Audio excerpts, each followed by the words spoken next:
Hi, my name is Marina Scateni.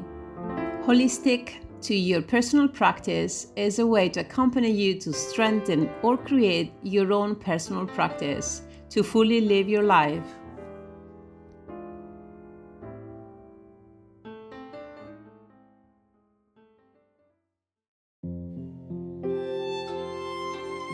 I can still hear the sound of your voice, your jokes, followed by that rich laughter, your observations, always filled with your kindness, your playful wit, and your incredible wisdom.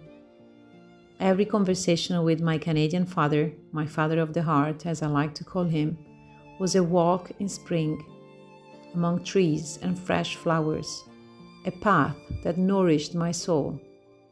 It was no coincidence that he chose to manifest in human form on March 21st, when flowers blossom and the air is filled with their scents, when trees are crowned with lush foliage and the energy of awakening envelops us like a clock that brings us a smile, a graceful turn, a renewed trust in life.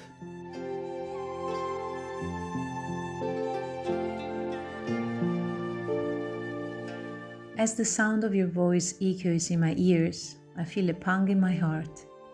Sitting in the park at Punta de la Mona, I search for you in the clouds that cross the blue sky like a painting, in the leafy branches of the trees that give me shade, in the tiny, industrious ants that I see walking by, and in the multicolored butterflies that comes to greet me. Suddenly, a white feather lands gently beside me. I think to myself, oh my God, and I can almost hear you say, no, Danielle, followed by your fresh laughter. I smile. Welcome, feather. Hello, Danielle.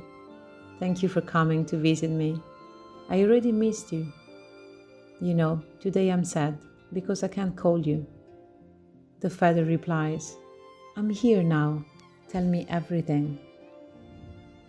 My teacher, Thich Nhat Hanh, Thai, teaches me that nothing is born and nothing dies, that everything transforms.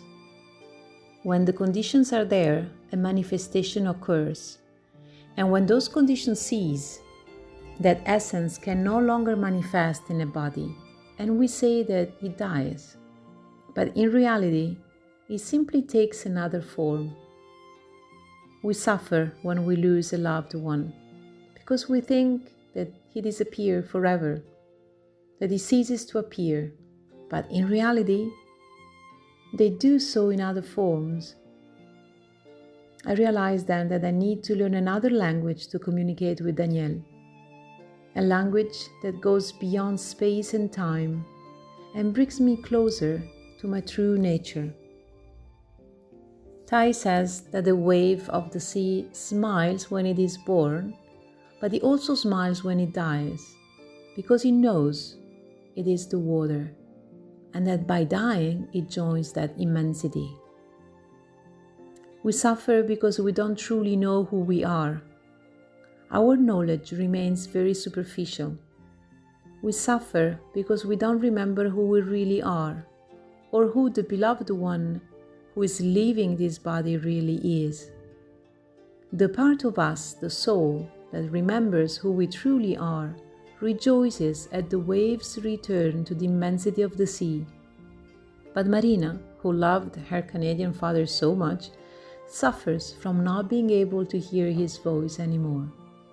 Yet, I continue to hear it in my ears. And if I am silent and speak to Daniel in the form of a feather, in reality, I can hear his responses to my stories.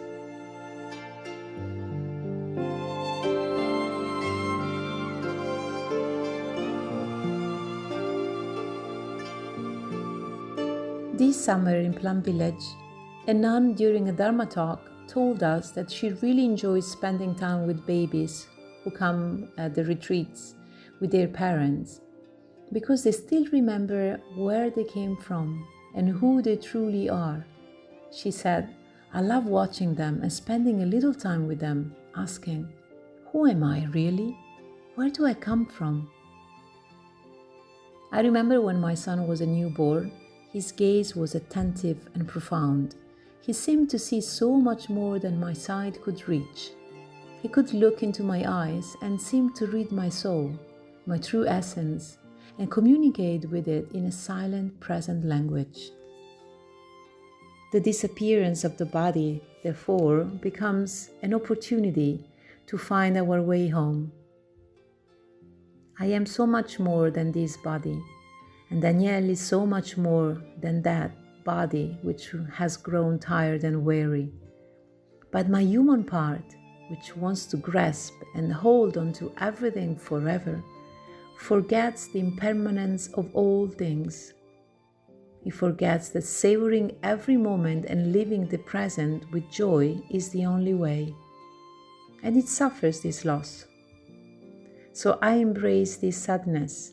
I recognize it. Danielle's transformation was the condition that made the seed of sadness within me blossom. I feel it strongly. I miss him. I miss that form. I want it at all costs, but I can't have it, and so I suffer. And all that is left for me to do is to hold this sadness and be with it like a child who needs attention, care, a caress maybe. I feel compassion for my human part that is in need, that forgets that things change because human existence is this way, fleeting and beautiful.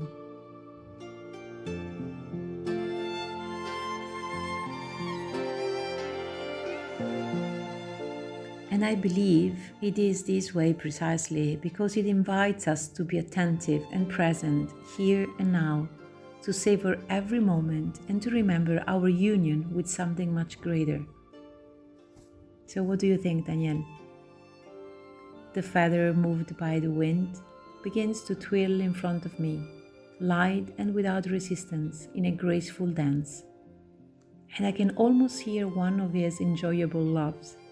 I smile, and I greet him with my hand and a tear. The smile is the soul's, while the tear belongs to my human being.